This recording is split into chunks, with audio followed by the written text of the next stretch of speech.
Ladies and gentlemen, welcome to the Pro Football Alliance. I am Dirty, and I am having technical difficulties with my computer, so I'm broadcasting. So thankfully, I have my great producer who is in the background. He'll be on there. You'll see him in a minute. But let's bring in, I know he's listening, so let's bring in the extreme host that we have, my extreme colleague from all over the world of football. First, let's bring in Brett with the Birmingham Stallions for the USFL producer. Bring him on. There is Brett. What's up, Brett? How are you today?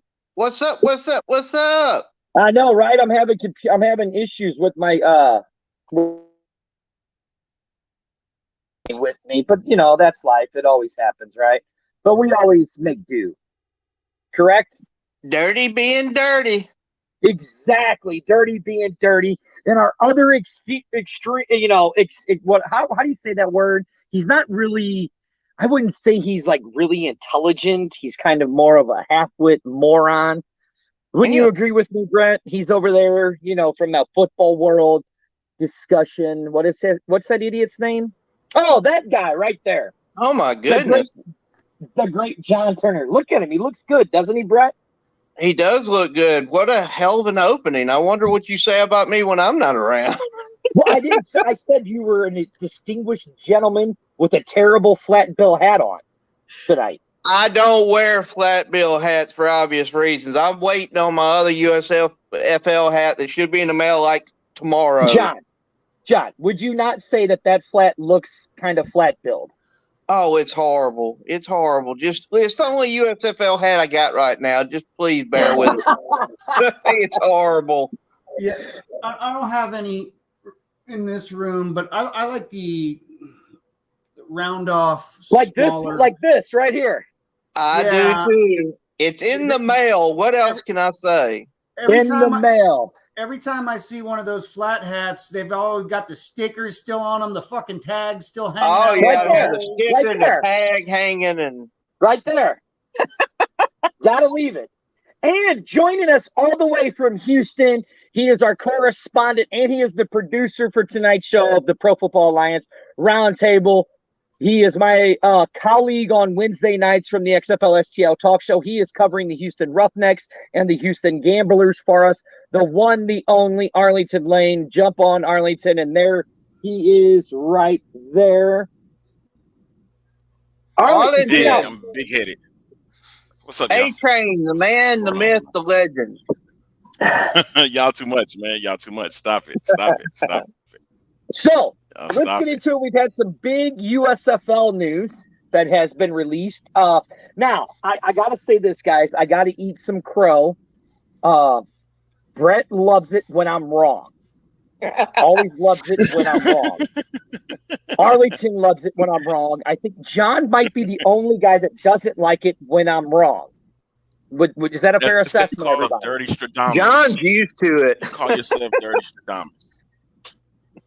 That's why. John, you're supposed to stick up for Call yourself Dirty Stradamus. Yeah, I concur. Right, okay. So, I said the draft was going to be in January. Well, the USFL has announced their draft will be in February. Now, Brett was right, Arlington was right, and John was right. I was wrong. So for that, I apologize. But I'm going to give you some notes. So we're going to talk about the draft. We got the draft to talk about. We got the pay scale to talk about, coaches and all of that stuff. So I'm going to say, Dirty Nostrous right here, the first pick for the Birmingham Stallions in the USFL draft will be Antonio Brown. Over my dead body. Now, y'all want to see some good ratings? Me and Antonio going at it. I might surprise him. Even though I'm out of shape, he won't be playing for Birmingham. Well, he's going to be the first pick in the USFL draft, playing for your Birmingham Stallions. But no, let's really talk about it. And I'm going to start. Brett, we're gonna start with you because the league will be playing in Birmingham and all of that. So my question to the three of you gentlemen is now the draft is going to be in February, right? NFL draft will be in April. College football will be over by January 10th. Now, if you're a day 2 or day 3 gentleman, that is wanting to play football, would it be beneficial for you to join into the USFL, get a few games under your belt, and then in April, when your season's done, maybe raise your draft stock if you're a day 2, day 3 guy by playing in the USL for this year? My opinion, I think it would be beneficial for a guy. Brett, we're going to start with you. You got 2 minutes on the clock. What I have been told and what I've understood from, like I said, unfortunately, I've spoken to quite a few agents here recently and players that are interested in wanting to try to get their foot in the door with the league. Basically, you've got to sign a contract with the USFL, an employment contract before you get drafted in February. You've got to make that commitment. I don't know if y'all are aware of that or not, or if that came out today, or if you heard it, but that's my understanding. I talked to 3 agents today, and a lot of their players were a little disappointed. Basically, most of them have already been reached out to, like it mentioned with that letter that was released today or leaked today.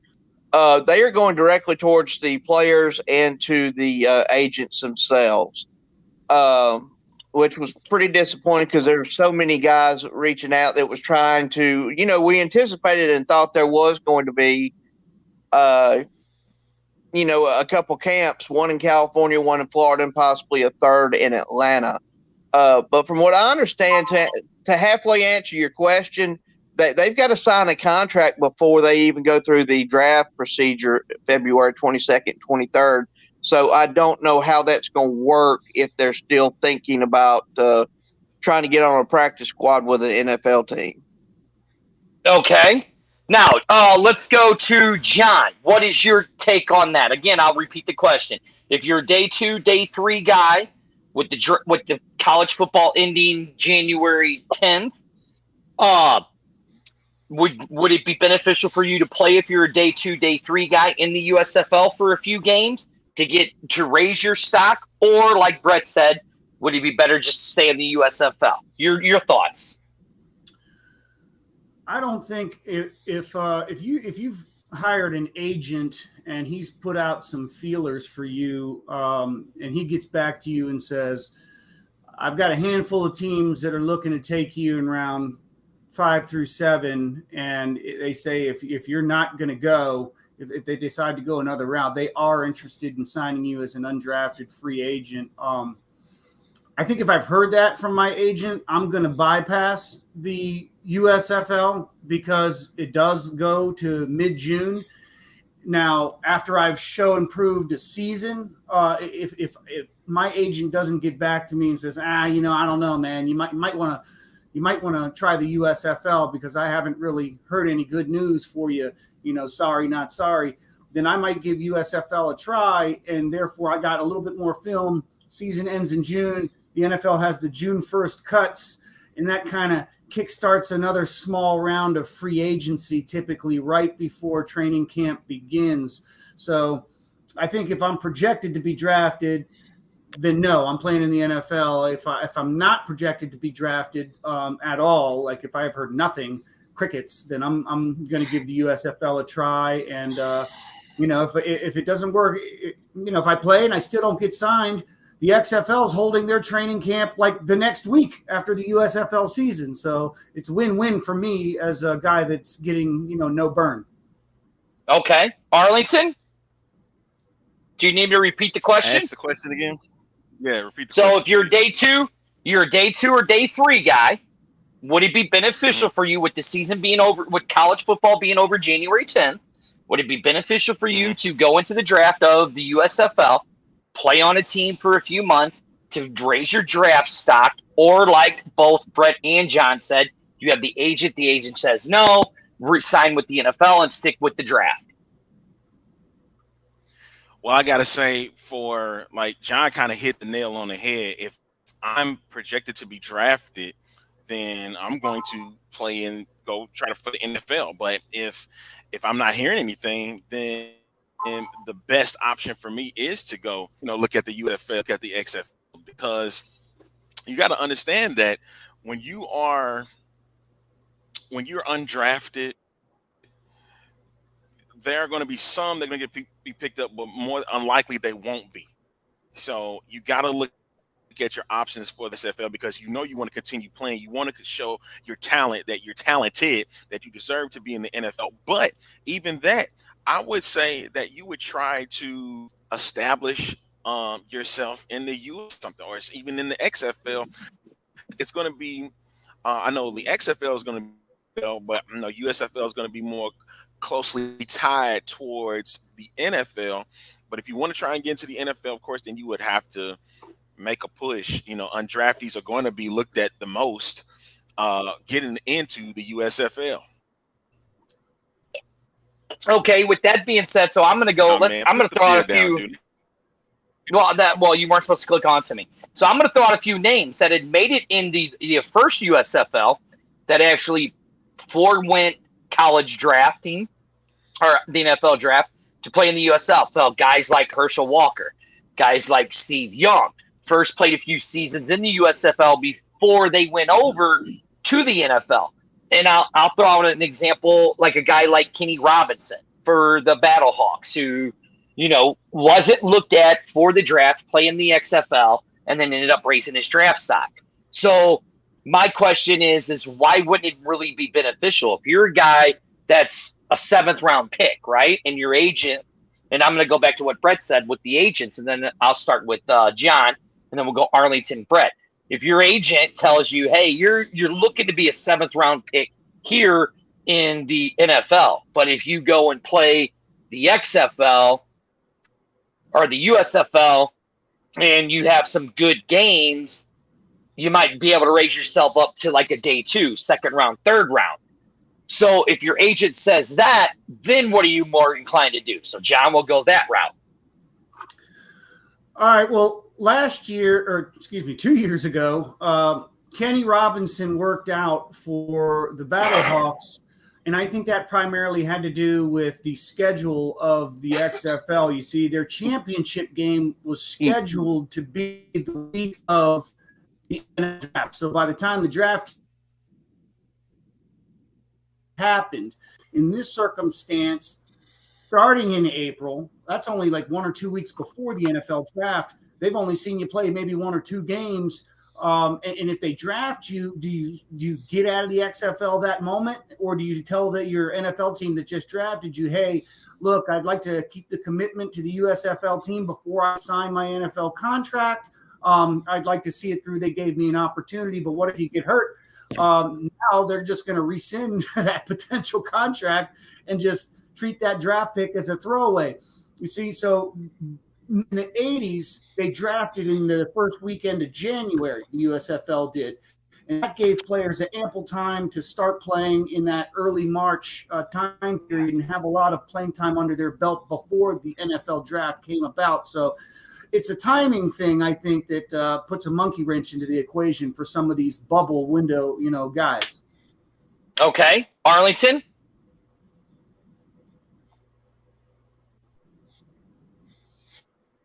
Your turn. Well, yeah, man. Dog it, John. You taking things out of my head.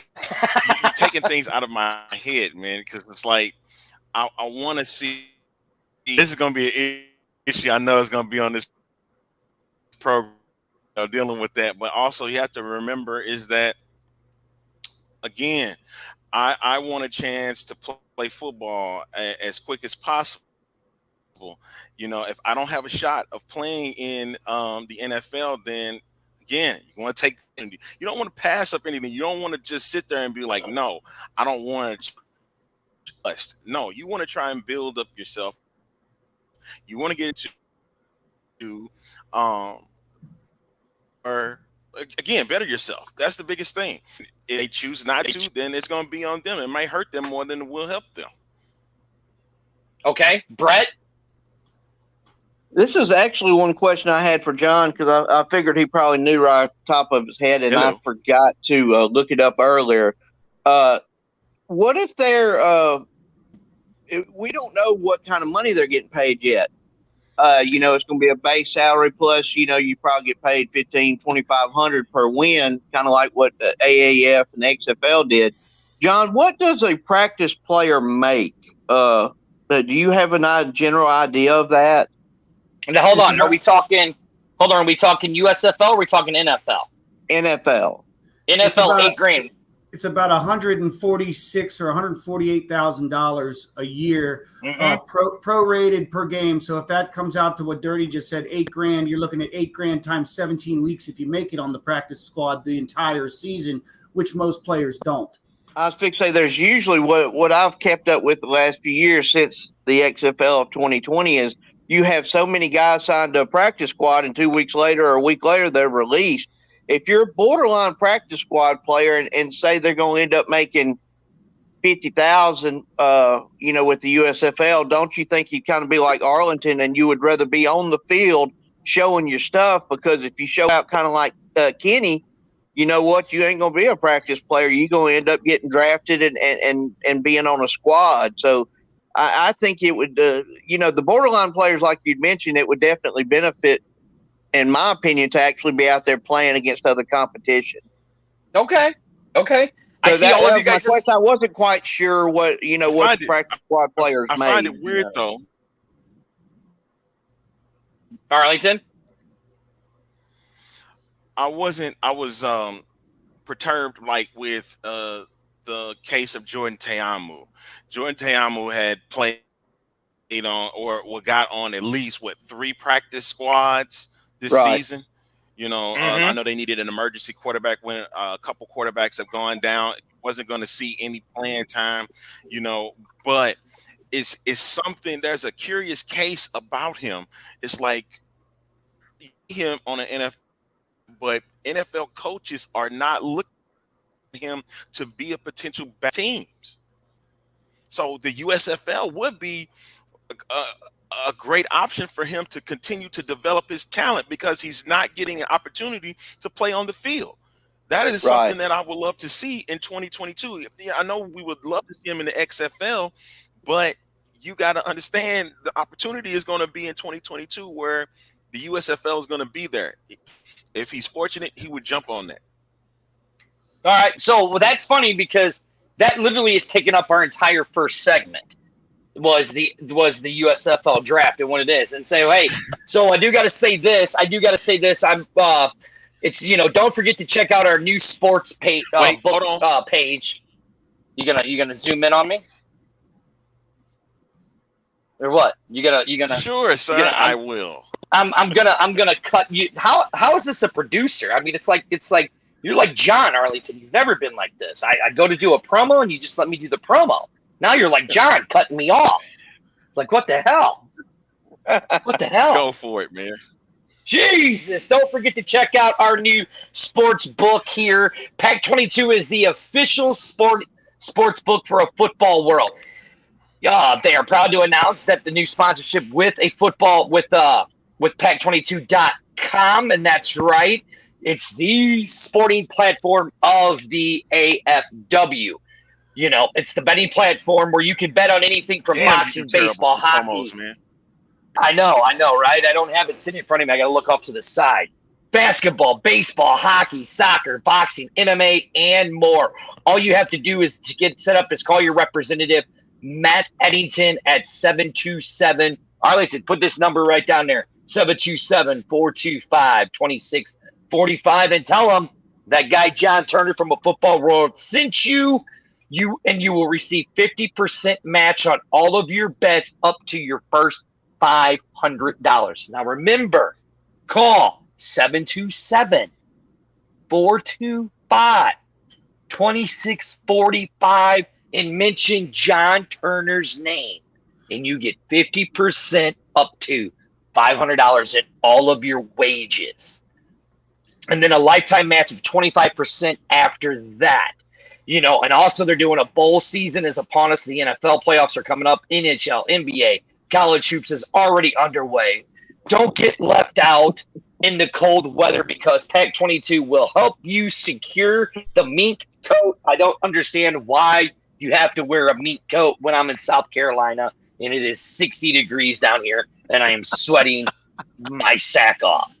But go to Pac-22, mention John Turner, call Matt at 727-452-2645 22, 20, 26, 45, and get 50% off your first 500, do the promos ever 25% again, after dog. that. Shut your mouth. So there you go. So this segment is brought. This next segment is second.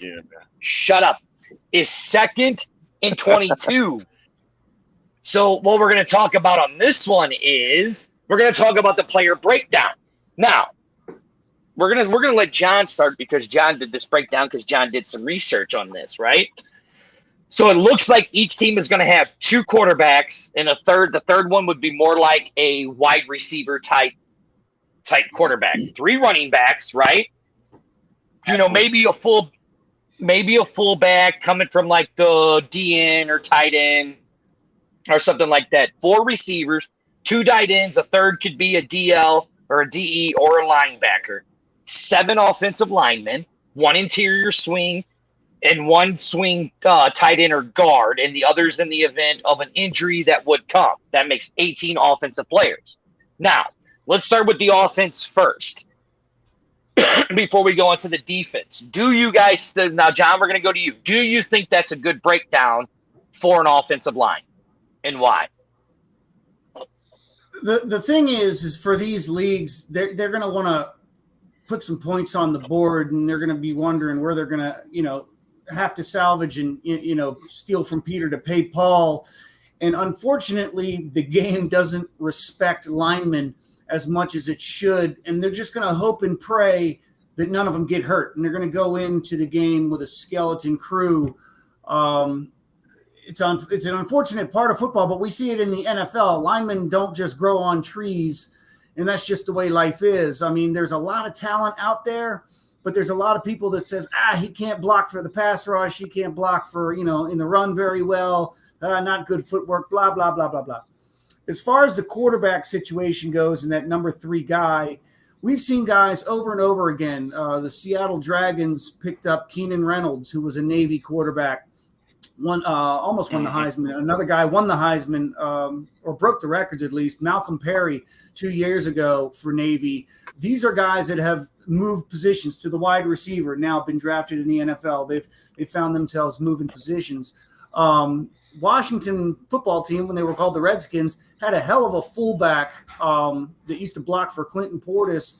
And he was both a linebacker, a fullback, a tight end in Washington Community College or something like that before he was drafted.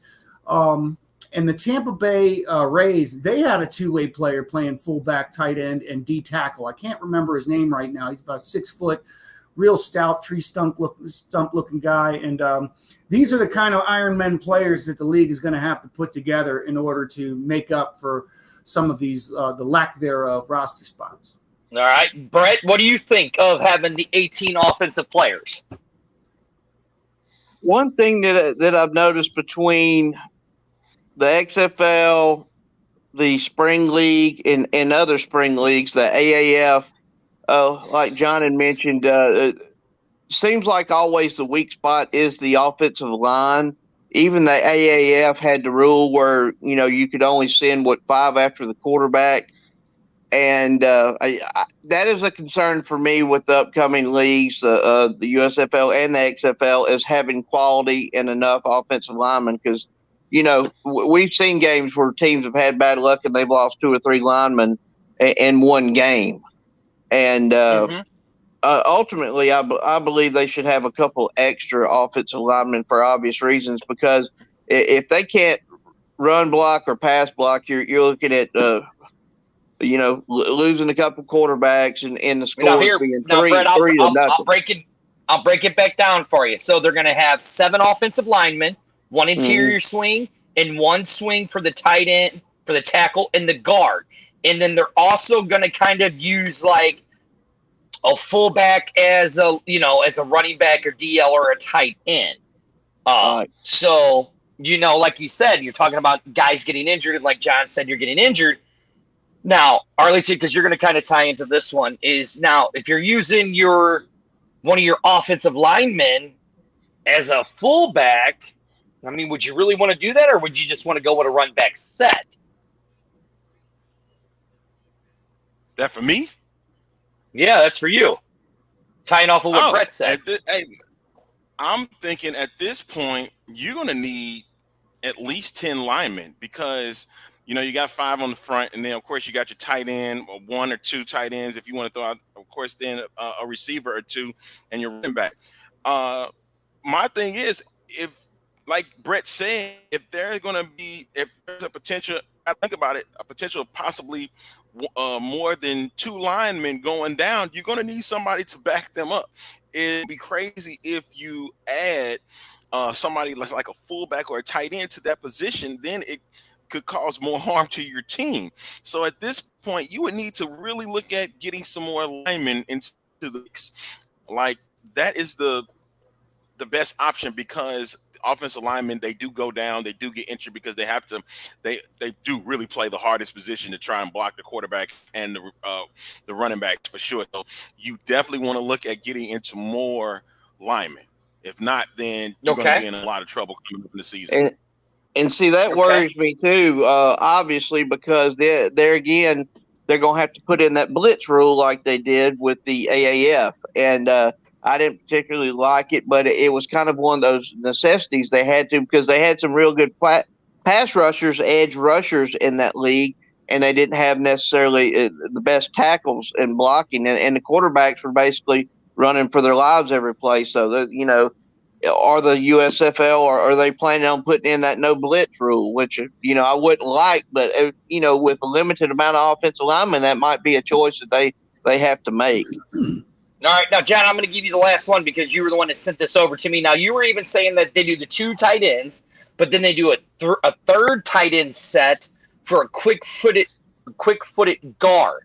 So now you're just talking of your regular linemen, but then you also have 3 tight ends, which one of them is a guard.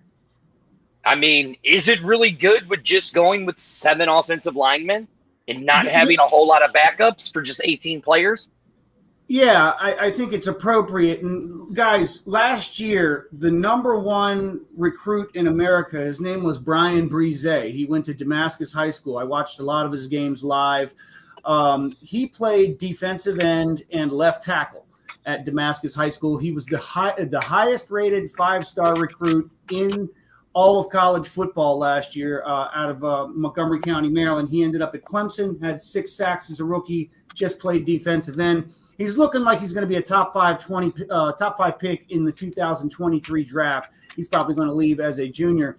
There's a player at Maryland called Damian Robinson. He plays defensive end. When I watched him in high school at Quince Orchard High School, which won the state championship again this year, he played right tackle, I believe, and defensive end. He's also got a twin brother, I think, that's at Rutgers now. But the point is that these guys have already played 2 ways, okay? And it's a matter of just that language of football, the play call, learning the playbook, what your job is. Are you stunting if you're on defense? Are you just bull rushing? What are you doing?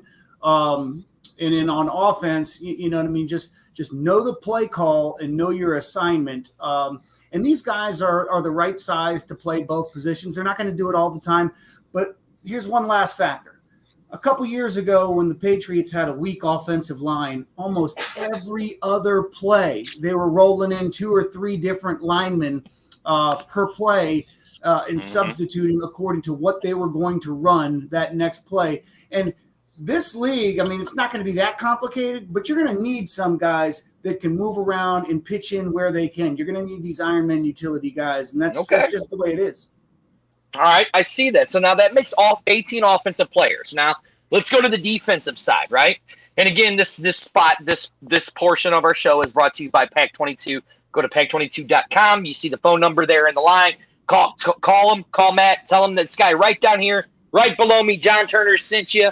Matt will give you 50% up to your first $500 and then 25% after that. And hey, you got the bowl game coming on. Make sure you get your bets in before 6 p.m. Central Standard Time, because you can get into the bowl game. And who doesn't want to win money anyways? I mean, I don't bet. My wife would kick my ass if I try to bet money on a football game because I don't like wasting my money.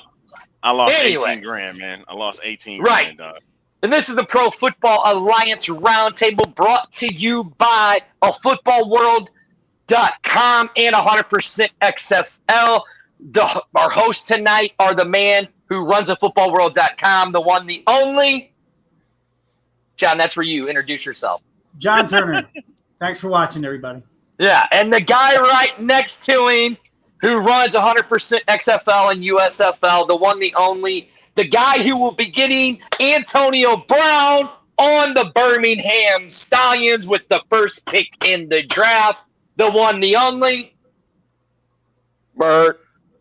Bert, that's what we're going to call ourselves, Bert. And then the guy Bert, next man. to me. Hey, everybody, even my family calls me Bert now. They're like, where the hell did that name come from? I said, from social media. All right. And the guy sitting next to me who is covering the Houston Gamblers and the Houston Roughnecks. You can find him on Wednesday nights with me over on Facebook at XFL STL, my partner in crime on Wednesday nights, and the producer who will be helping to produce the show, the one, the only. A-Train Arlington Lane. Right. Now, guys, we're talking 18 players on defense. We're going to have 6 DLs. So that's 2 starters for the DNs, for the DEs, and the DTs, and 2 swing players. 5 linebackers, 3 starters, 2 swings. 7 DBs, 4 starters, 3 swings. And then you're going to have your kicker and your punter. Now, I'm saying this. I know that the 2 toughest positions on the field are the O-line and the D-line. It just doesn't seem like they have a lot of guys for these positions. But this is what they're wanting to do, a 38-man roster. Well, I mean, we'll start with Brett on the D-line on the defense. I mean, do you really think that 6 DLs, 5 linebackers, and 7 DBs are enough to be on a defensive team? I would add another defensive lineman. I just would, because in the trenches, that's where you have a lot of injuries. And here's a question for you guys. A 38-man roster, right? But they also want 7 practice players. I think it would be ideal for them to have those 7 players dressed out for each game, just in case we do have one of those games where just some unfortunate injuries happen. You know, a 38-man roster to me in a hard physical game, say week 5, week 6, week 7, when some of these guys are already a little banged up, I just think you need more bodies in the trenches. And I say those 7 practice squad guys need to be dressed and need to be ready to go in immediately. What are your thoughts? Arlington, we'll go with your thought. I agree with Brett, man. Like, you need 45. That's what the XFL was. 45, man, times 8 with the teams that they had. It's 360 players. So you might as well dress them. There's no point in having 7 practice squad players and you dress in 38 and there's a potential of them. You know, you got to think about it. You want to make sure that you are set. If I'm not mistaken, I'm wrong. XFL had 52-man rosters. What's wrong with that? What's wrong with bringing some extra players into the mix? And they had T9, remember? Especially if they are talking about adding teams coming up in 2023. Okay. I'm talking about the XFL here. So I'm thinking at this point with the USFL, add some more people. It won't hurt them. It won't hurt them at all. And you're right. I know they're trying to save all their dollars and Arlington, whatnot. you got 5 seconds. They're trying to save money. That's what it sounds like. Okay, and Brett, you are right. They did have Team 9, who was based out of Dallas. Now, John, you were the guy who broke all of this down. You heard what both of your colleagues had to say. What's your take on it? Well, let's just say the people that are operating the league says, hey, man, we need to keep this thing under $25 million for all these players. That's $3 million per team at 8 teams. And they said, okay, how do we figure that out? And take the AAF's numbers of $83,333 per player. And if you run with 38, kind of do your multiplication there, then you can pay everybody for under $25 million a year. The reason I came up with the 7 DBs and the X amount of linebackers and defensive line guys is because the trend in football is 11 personnel. You run that more times than you run pro sets and all that other stuff. But a lot of teams, like, if you look over in Arizona, and even back in the XFL 2 years ago, they had the run and shoot and the air raid. This requires 3 or 4 wide receivers on the field at the same time, maybe a running back and 1 tight end, okay? So you got a lot of skilled position players out there. When you do that, you're going to have less linemen and less linebackers on the field, and you're going to need more DBs. So that's why the DBs kind of weight a little bit heavier than some of the other positions, because you got to cover these guys, and you can't ask a linebacker to cover some bullet out of Alcorn State, that runs a 4.3 40. All right. So, I mean, that's kind of dictates your numbers. And for the roster spots, I mean, you've got Moose Johnston, who has been a part of now all 3 of the last 3 spring leagues. Okay. And he'll tell you how many guys got into the game and how many guys were sitting on the bench just taking up space, and they had to pay those guys. So he's probably one of the key factors, since he's the director of player personnel. The runs only need to be this big. And then after that, it's just a matter of multiplying times the salaries to do the math, because guys on the practice squad are going to make a fraction of what guys that are actually active on game day are going to make. Okay. Do you think they'll dress the practice squad guys, John, like I mentioned? As emergency players, do you think they will? Well, you're going to draft them you need, and then you're going to cut the ones you don't need, and you're going to end up with what you end up with. Okay, so now my thing is hold on, Arlington, and then I'm gonna pose a question to you guys, and then we're gonna move on. I did the math what John was saying. That's all. Okay, go on. He said the $25 million, and I took 45 players per team, so 360, and it came to just under 70 grand. So, which was about the same amount of money that was given in the alliance. Because remember that first year, you know what I was thinking though. Are they going to be playing? Are they going to be paying? You know how important the quarterback position is now. Unfortunately, look, I'm an old school guy.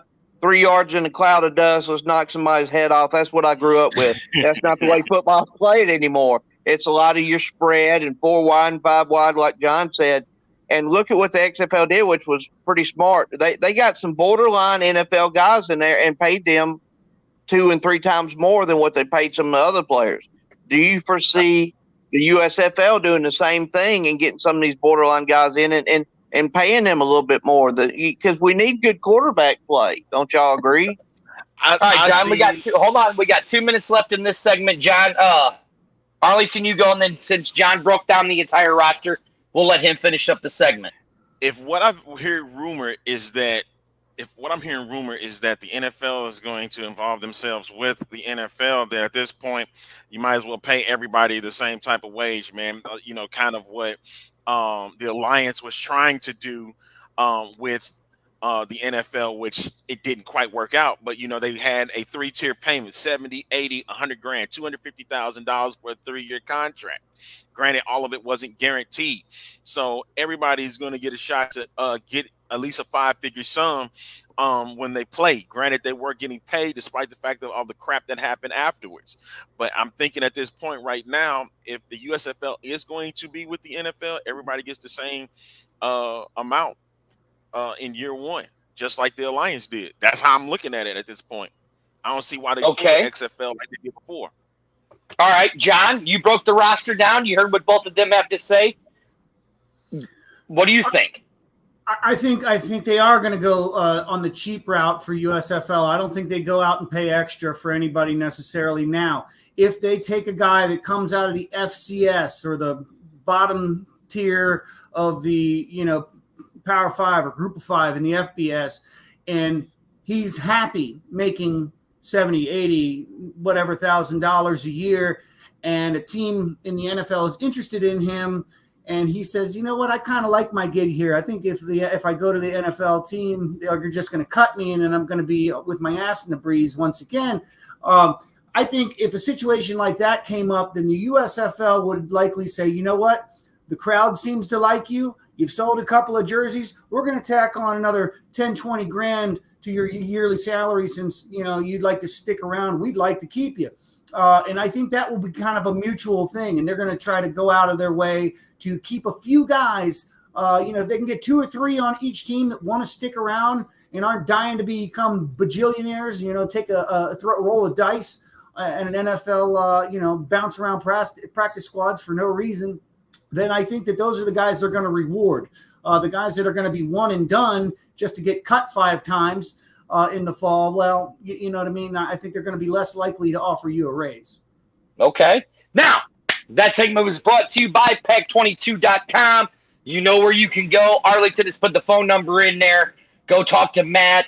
Call him 727-452-2645. Tell him John Turner sent you from a football world. Right there, man. Did you give me right there? The number you posted. The number you posted. That is the representative. Say the numbers right, you idiot. 727-425-2645. Dirty is an idiot. Dirty can't read. Live leads. You just got to tell me what you want me to say, and I'll hit all the points. Now, this is third down. We got 4. There's 4 downs to football. So this is our third down. So let's really get it, So now, mind you guys, here's what I got. Here's our last topic, okay, for the show. And I'm going to kind of wrap it all into one. I know we've been talking about the USFL. We've covered that. We kind of know how it is. But this next topic is going to be kind of on the XFL because John, again, is covering. John, you're covering DC, correct? Yeah, as long as they're coming back. Right. Brett is the big guy for USFL and XFL at 100%. Correct, Brett? That's us. Right, which you can find our show on Pro Football Alliance. You can find it on 100% XFL, and you can find it on a Football World. And Arlington is our Houston Roughnecks because he decided to move from St. Louis to Houston because he was in love and now lives in Houston. Is that correct, Arlington? Something That's like an that. ugly smile. Whatever. So, anyways, let's do some XFL talk here in our third segment. So now, we've talked about this a lot on our show on Wednesday nights at the XFL STL Talk Show. And Brett, give a plug for the Birmingham Stallions show. Yep, it's the Birmingham Stallions official fan group. We just started it about 8 days ago. We've got over 400 members. We're planning on doing a couple get-togethers in February, and I'm reached out, and I plan on trying to have some players to come out with us maybe in March before the kickoff. So stay tuned. We'll definitely be putting that on. And John, give a plug for a Football World. It's a football world. We're all just passing through. Join us at the group. Join us on the page. Join me on Twitter as I troll the world. Which that is true. John loves to troll the world. So let's talk about some XFL stuff. So here's some of the stuff again. So here's what I'm thinking, and we've talked about it before about The Rock bringing back a reality type version of Ballers, right? And we'll kind of even throw this into USFL stuff because I'd like to see this, right? We'll show and we can also do what do you guys think of that? I'm going to give you guys each 30 seconds or just a yes or no. We'll start with John. Do you think The Rock should bring some kind of baller type show for the XFL?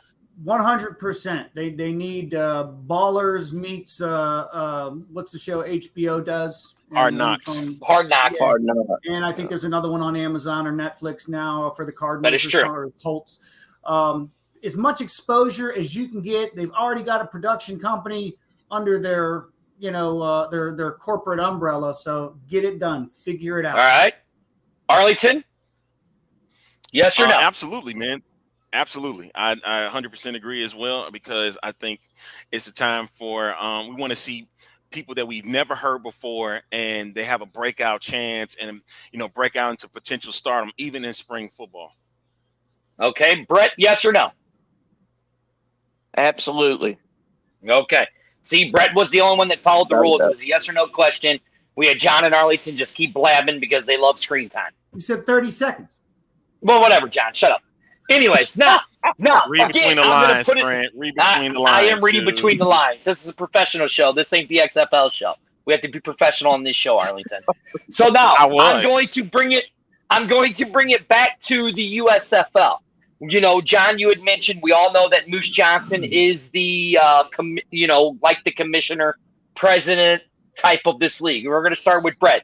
Would you like to see Daryl Johnson and the USFL do like a ballers type show for the USFL?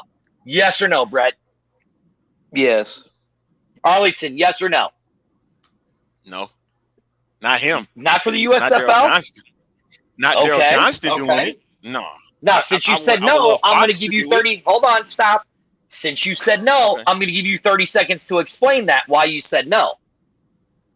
I don't want to see Daryl Johnston do it. I'd rather see Fox take over that and do it, because Okay. I understand Daryl Johnston has that relationship with it. But since this is a Fox entity, Fox should be the one that should do all of that particular production.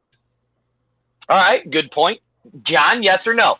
Should USFL do a ballers type show about the USFL?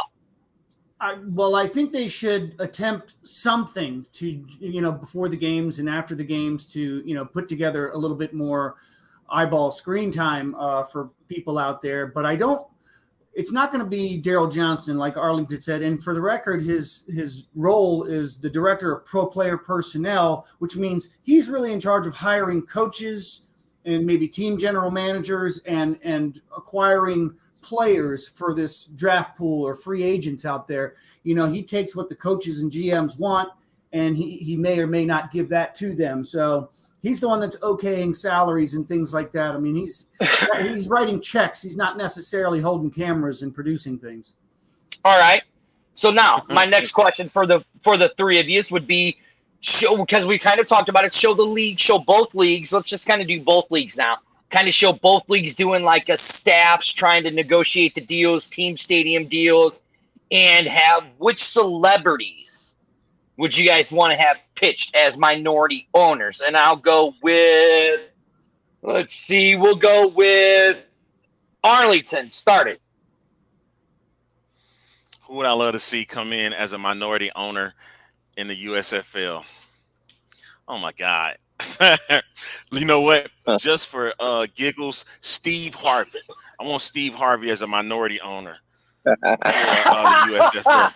That would be the greatest Absolutely. team. That would be the team I vote for. And you know what? I will say this. Exactly. Dirty Nostrous is going to say Steve Harvey is going to be the minority owner of the Birmingham Stallions. They need a team in Atlanta, man. That's where he hangs, is Atlanta. Oh, All right. man.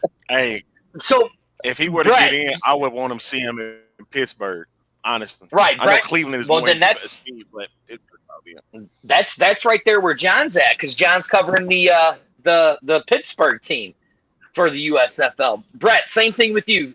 Show the league staff trying to negotiate the TV deals, stadium deals, and the minority owner for celebrity owner for the teams. Who would I like? You missed me because I missed two questions. I know you did, but you already Brett. burned up your time. Who I'd want? Well, he does. Snoop Dogg. Oh, okay. Ooh. Snoop Dogg. All right. Yeah. All right, John, do I need to repeat the question, or are you going to be the only one who answers that question? Unlike your two co-hosts. I would like to see a reality show that shows the team's budget and then them going out and trying to put things together for their team as their budget gets smaller and smaller and smaller. And that goes as far as them getting advertisement and people to buy in and, see it fluctuate throughout the shows for each team. One owner that sticks out to me is Ted Leonsis in Washington, D.C. He owns the Mystics. He owns the Wizards. He owns the Capitals. The Lerner family owns the Washington Nats. Stay away from Dan Snyder. Everybody else that owns the get them in here. Ted Leonsis, I think, should have bought the MLS, DC United, another party. I'd like to see those three owners come together and kind of help the DC Defenders bring in some players and increase profits over there. They all three do a great job with the teams they own in Washington as far as marketing on print and television and social media. So I don't think you can go wrong with those, and I'm sure they wouldn't mind throwing in a little extra cash. All right. Hey, not to mention. Hey, hold on. Not to mention. You got 15 seconds, Arlington. They should do a road got to the 15 seconds. USFL, like everything leading up to the launch on April 16th. I'm talking about Fox with that. You know what I mean? So I really think they should. Did we lose Brett? Oh, there he is. He's coming back. Did we lose Bert? He's there. We got Bert, him. you back? There he Okay. is. So, guys, hey, thank you guys for all joining us. This is the coming Pro back, I Football think. Alliance. No, he's on there. This is the Pro Football Alliance Roundtable. I am your host, Dirty. These gentlemen here that you are seeing, these are three of the gentlemen that are covering the teams in the USFL and the XFL that this show will be based on. The guy right below me is the guy from a Football World Discussion. He is covering for our DC Defenders and is it the Pittsburgh team, John, for the USFL? The Maulers. Yeah, if nobody grabs them, I'll take the Maulers because I live in Arlington. And you got the guy right down there. You know, this show is brought to you by a Football World and 100% XFL, USFL fan and in the zone. The guy right next to him is the guy from Birmingham. For some reason, I don't know why, but his team is going to get the best wide receiver not playing in the NFL as their first pick. The one, the only, the great Antonio Brown will be the Birmingham Stallions' first pick. The guy, you see him down there. He needs some medical checkups first. He's got to clear medical. There's some CTE going on there, and unfortunately, and I'm not making fun of it. Something's going on up there, and I hate to see someone crash and burn like that. It's like a train wreck. You can't turn away. It's a bad deal for sure. Right, especially a player like that. And my partner in crime on Wednesday nights, who is covering the Roughnecks, Houston Roughnecks, and the Houston Maulers, the one, the only. My producer for tonight, thank God he was there. Gamblers. Houston Gamblers. The My Gamblers. bad. Thank you.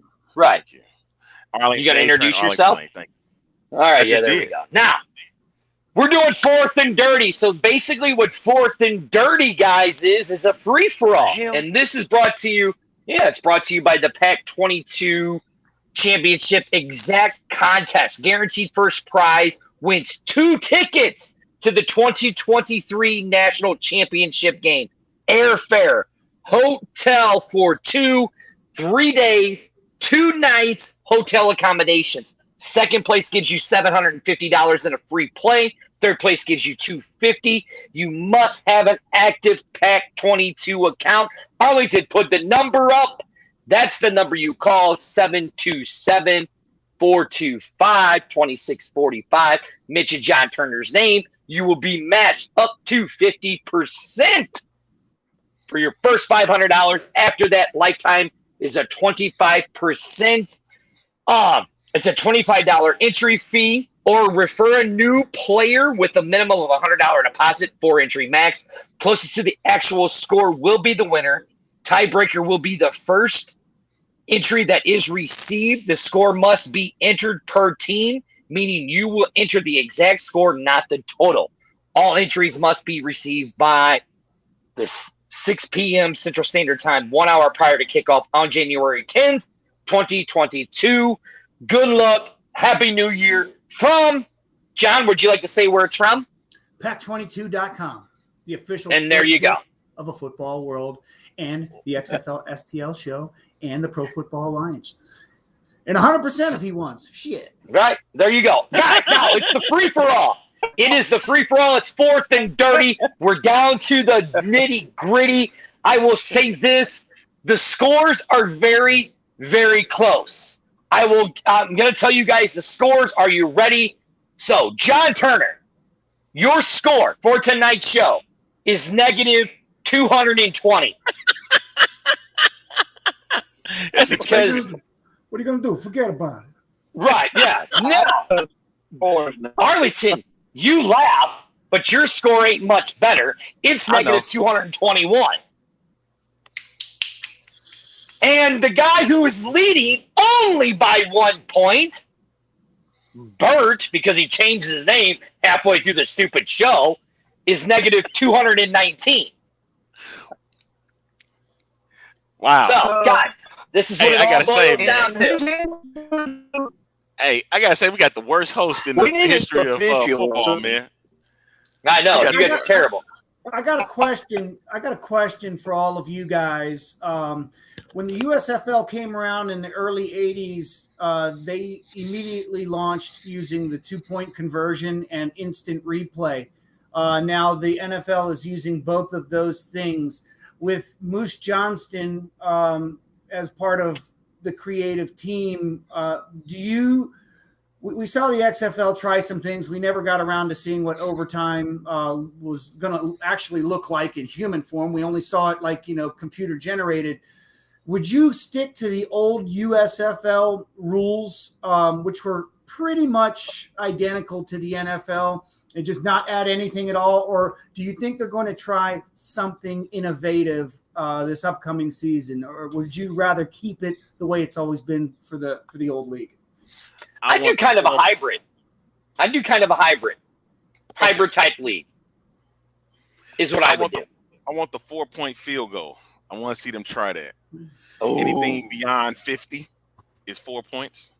That would be something neat, to try. Of course, they couldn't do what the XFL does with the 1, 2, and 3 points. Because like you said, they're tying everything kind of close together to the NFL. But if anything, 4 points for 50 yard to 59, and then I would even throw 5 points just to be funny. Have fun with it for anything beyond 60. All right, ask Brett his question. Brett, if you were gone, my question was, if you're the USFL, would you stick to the exact rules the way they were when you were in business in the 80s, or would you try to add some new modern twists? So, for example, when they started in 83, they were already using the 2-point conversion as well as instant replay before the NFL started using either or. So do you think they're going to just stick with those old rules, or are going to add something new to the mix, maybe steal something from Canada or the XFL? What do you think? I'm fearful that they're going to stick close to the NFL rules. I'm hopeful that they will do some twists and some turns like the XFL did. I absolutely loved what the XFL did with the 1, 2, and 3-point conversions. I even loved their kickoff because it gets touchback 9 out of 10 times in the NFL. It doesn't get any more. And you always had kick returns in the XFL, and they were hoping the USFL gets a little creative like the XFL did. All right, so now I like all those answers. John, were you sufficed with? Do you feel satisfied with all those answers? I'm satisfied. The only thing that I would do, Arlington, what was the guy's name on the Raiders that was the punter? Marquise something a few years back? Marquette King. Marquette King. Yeah, went with the Battle Hawk. If I'm the USFL, the only thing that I would try to accomplish is find me a guy that can kick and punt. And so I can get an extra roster spot out of that 38. Okay, if I can consolidate that position, my team is that much better for it. So that's the only thing that I would say is kicker punter is the same guy. But other than that, I'm okay with the USFL 1.0 rules. Okay, now, since this is 4th and dirty, and John had his question, now I'm going to go with the scores again. John now is negative 500 because that was just, I don't understand why we had to do that. We were sticking to an hour, and now we're kind of in overtime. So good job, John. I hope the sponsor's paying more now. Good job. When do I get my question? Well, that's Brett is negative 7,000 because he keeps dropping out because of his connection. And Arlington, I mean, you've kind of saved me here, because my Wi-Fi's not working right. You've been producing the show, so you're only negative 300 right now. Now, this is the winner take all. And this is the 4th and dirty winner take all. So we're going to play fantasy, right? All right. You're the USFL. The draft is coming up February. What is it, like February 20th something or something like that? 23rd or something? 23rd. 22nd. Okay. Now, I'm going to give you guys – we've all announced who our minority celebrity owner is, right? Now, the best Here is the winner take all. Who would you like? It could be an NFL or just somebody who's out there. Who would you like to see as a head coach in the USFL and the XFL? So you could get double points now. You get 2 teams. You get 2 picks. And we'll start since, Brett's in dead last with negative, 7,000 because his phone keeps dropping out. We'll start with Brett first. I want to go last because since I'm last in points, I need to go last. All right, fine. Then we'll go with Arlington. You go. All right. For the USFL, I want to see, as much as I want to see June Jones back in the XFL, I think he would be great for the USFL. Okay. For the XFL, I would love to see, golly, you said anybody even in the NFL right now? Yeah, you got like 5 seconds. My man Mike Tomlin. I would love Mike Tomlin to leave Pittsburgh and go to the XFL. All right, John. USFL coach or an XFL coach? Steve Spurrier was the first and only coach for the Tampa Bay Bandits. If he's still interested in the job, he lives in Gainesville. Just opened up a nice restaurant down there. God. Come on back home, full circle for your professional career, and end it with the Tampa Bay Bandits bandit ball one more time. In the XFL, I would like to see the University of Houston's defensive coordinator, Doug Belk. Young guy, players coach, and I'd like to see him steal their quarterback on his way into the XFL since he's got one more year that he plans on going to school. So by the time he's done next year, he'll be right on time to play for his XD coordinator, Doug Belk, in the XFL. All right, Brett. Number 9 defense in the nation. John, you went over your time. I'm going to deduct 1,000 points. Brett? Well, Bert? All right. Click Bert out. You can't hear Bert. Bert, fix your phone. Bert's going to be dead last. Bert's going to be dead last. Is he coming back? I'm here. Right. Yeah. Okay. All right, Bert, go. USFL and XFL coach. My 2 coaches were Hal Mummy. No, it was June Jones and Steve Spurrier, but now I guess it's Hal Mummy and Deion Sanders. Yeah, Prime would be good. Guys. Prime would be good in the XFL. XFL. You guys ready for the winner?